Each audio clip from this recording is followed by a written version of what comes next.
South African soldiers have been deployed in the Democratic Republic of Congo, DRC, since May 2023 as part of the Southern African Development Community Mission in the Democratic Republic of Congo, DRC. This mission, which includes troops from Malawi and Tanzania, was established to support the DRC government in restoring peace and stability in the country's eastern regions, particularly in response to escalating violence from armed groups like the M23 rebels.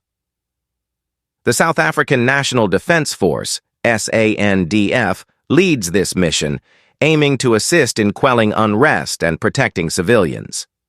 In January 2025, the SANDF faced significant casualties when 14 South African soldiers were killed during intense clashes with the M23 rebels near Goma, a strategic city in eastern DRC. These soldiers were part of the peacekeeping contingent working to repel the rebel advance. Following these incidents, the critically injured soldiers were evacuated by the United Nations and returned to South Africa for medical treatment. The bodies of the deceased were also repatriated to South Africa for burial. In response to the escalating conflict and the loss of personnel, South Africa reinforced its military presence by deploying additional troops and equipment to the region in February 2025. As of now, the exact number of South African soldiers currently stationed in the DRC has not been publicly disclosed.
President Ramaphosa has claimed that as a country, we have a duty to support the nations that helped secure our liberation.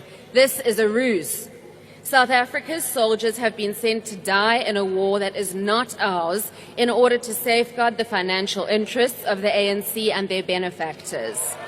SANDF's deployment to the DRC is perhaps tied to the commercial and mining interests of the very men who, working with ex-President David Mabuza, helped to secure the Honourable Cyril Ramaphosa's ascension to the ANC presidency in 2017.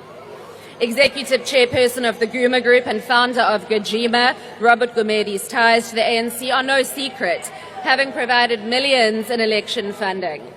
Guma has acquired a number of prospecting rights for oil and gas in the Great Lakes region, whilst their mining concessions in the DRC are public knowledge.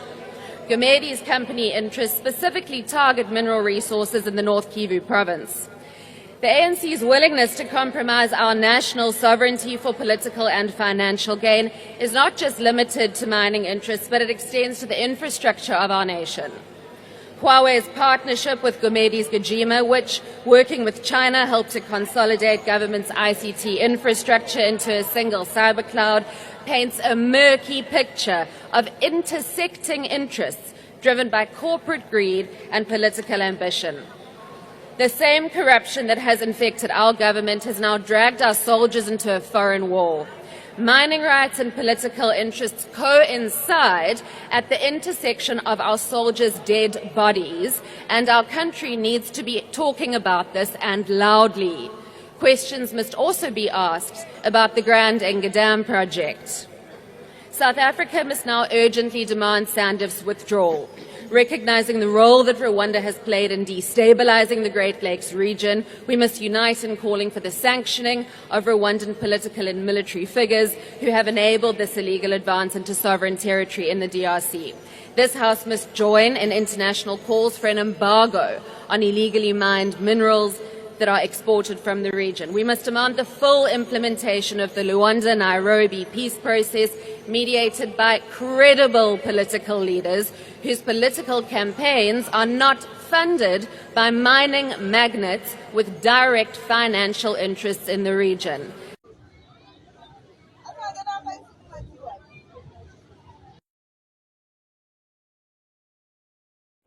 I am about to show you a video that talks about 800 soldiers. I know that there was something that was trending here in South Africa, which was talking about 800 soldiers. So I'm not going to say anything. Hence, someone will say I am misleading. Just watch the video and say what you want to say, and believe what you want to believe. You choose. 800 soldiers, South African soldiers, are being held hostage by M23 and the Rwandan army. So there are two groups of South African soldiers. There's a group of South African soldiers inside the airport, and there's a group of South African soldiers with SADC soldiers. That is Malawi, Tanzania, and South Africa, who are at a military base. Both groups have been disarmed. So the group at the airport is allowed to handle their guns. They are allowed to keep their guns by Rwanda. So Rwanda is in control of the airport at Goma. They allow them to handle the guns. However, they're only allowed to use their guns to shoot at looters. So there are people who are looting at the airport. So the South African soldiers inside the airport are allowed to have guns to help with controlling the looters. However, they are basically also being watched. Then there is a group, or a large group of SADC, UN, and South Africa, which is a military base adjacent to the airport. They have been totally disarmed, and South Africa is failing to enter. And the only country that has agreed to assist is Madagascar. So Madagascar has offered medical help to South Africa, but no one wants to cross Rwanda. No one wants to cross Rwanda. Therefore, the soldiers are stuck over there in the DRC. 800 South African soldiers stuck in the DRC. And at the moment, there is a lot of confusion because no one can negotiate with the rebels.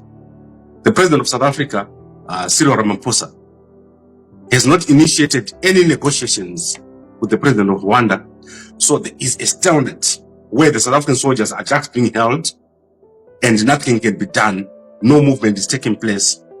And the families are only able to communicate with the soldiers through satellite phones. The satellite phones have been given to the soldiers of South Africa by M23. So M23 just give you a phone, you line up and you call your wife, and they're listening to everything that you say. So I don't have time for South African lately, but for those of you that want me to update you on what is going on with South African soldiers that are in DRC, let me quickly update you in this video. South African soldiers were supposed to return home on Friday, but something happened. This is the reason why they did not return home. South African soldiers were on battlefield knacking themselves. For those of you that do not know the meaning of knacking, they were there having sexual intercourse with each other on battlefield. So the update was 190 soldiers were wounded and sick. At least 5 were seriously injured, and 2 from their female soldiers were pregnant. So that is the main reason why they were unable to evacuate them on Friday as they claim. Even the news got to their soldier very late, and it was a shocking thing to them. Anyway, share your thoughts on the comment section responsibly, and for those that love to cry, cry responsibly on the comment section. Thank you. Good morning, guys. So, we have 189, if I'm not mistaken, number of soldiers in the DRC that were supposed to be brought back in South Africa yesterday. Unfortunately, the mission was cancelled. And amongst those soldiers, we have 2 women that are pregnant. The circumstances are not clear whether they were deployed while pregnant or they got pregnant in the DRC. What I don't like, though, about this situation is how they are being blamed. People are saying that, why deploy pregnant women? What are pregnant women doing there? And stuff like that. But the question, why don't you ask yourself, why are men and women doing copulation while on missions, especially dangerous missions like fighting the M23? Instead of focusing the attention on women as if we are the ones who just get ourselves pregnant, whereas women need men to do the process of copulation for them to end up being pregnant.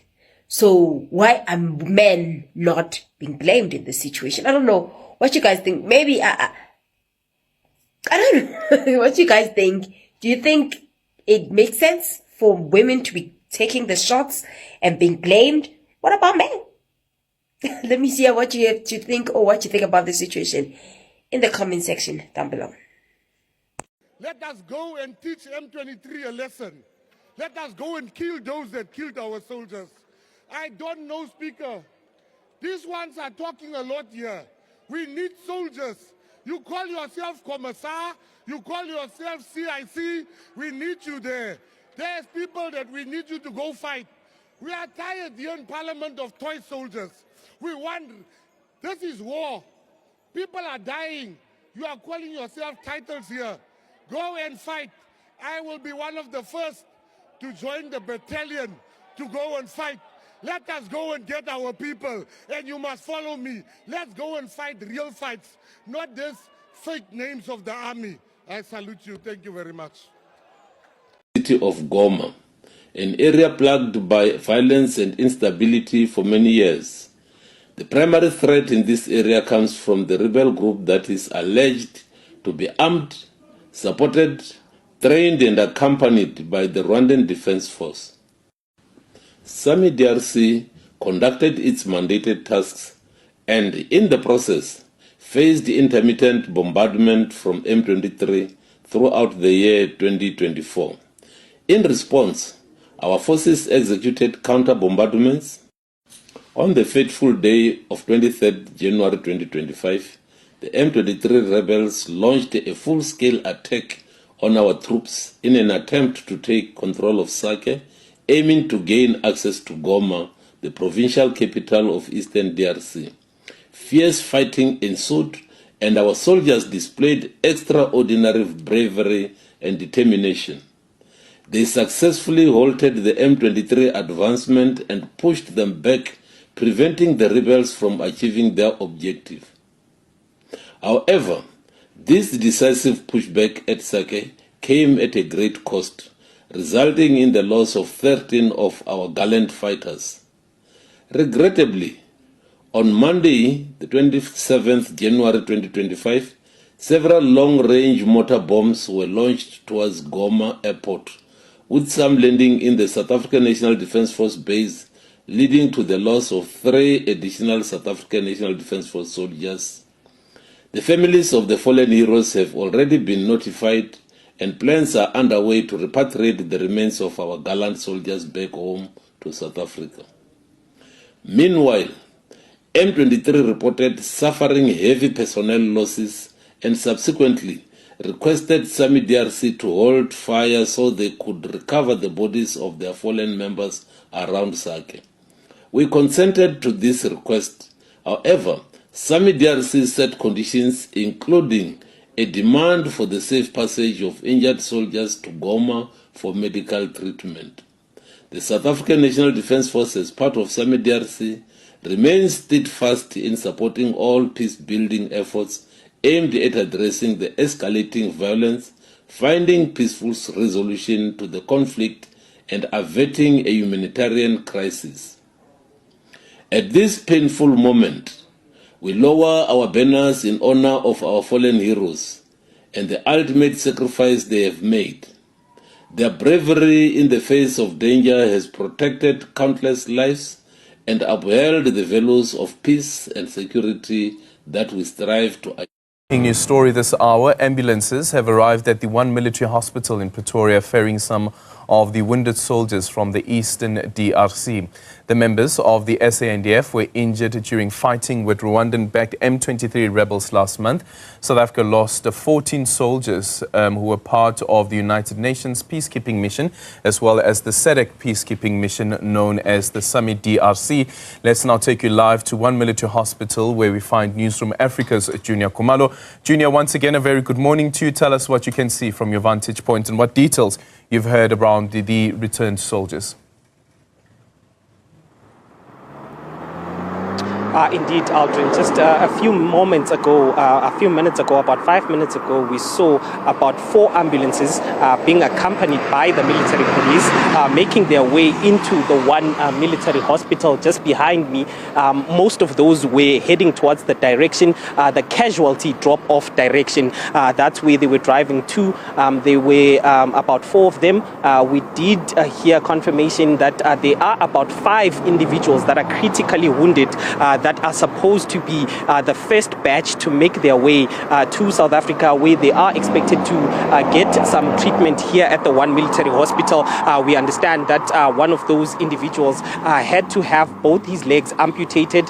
The one is understood to have lost an eye, and there are 3 more individuals that are also considered to be seriously injured. Once those ambulances made their way to the casualty drop-off, they took about 3-4 minutes, and we did see one of those ambulances actually driving out of the One Military Hospital, making its way in the direction of the Waterkloof Air Base. That is where we do understand that some of these individuals actually are going to be landing and making their way here. In total, we understand that there are about 189 South African soldiers that are set to be brought back to South Africa. Various injuries that have been sustained by some of these individuals. We're not sure if all of them have already touched down in South Africa and are going to be making their way to the One Military Base.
And when the Summit DRC battalion was formed, Derek was one of those few guys who were on the list to join the battalion.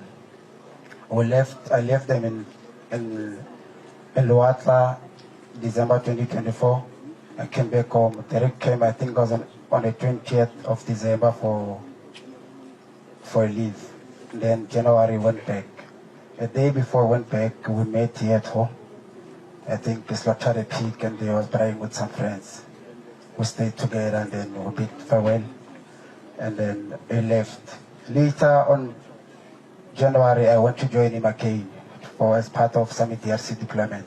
Unfortunately, I was withdrawn. And on the day I was withdrawn, I called him. I said, Kokwan, sick on again, and he said, the people in the other side are trying to come back. You can't try to go where people are trying to come back. Maybe it's for a good cause that you remain. And that is when I withdrawn. I left him with my bags. I said, maybe I'll find you on the other side. Not knowing that it won't be.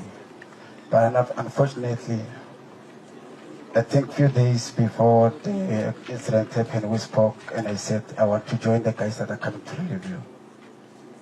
But unfortunately, life happened.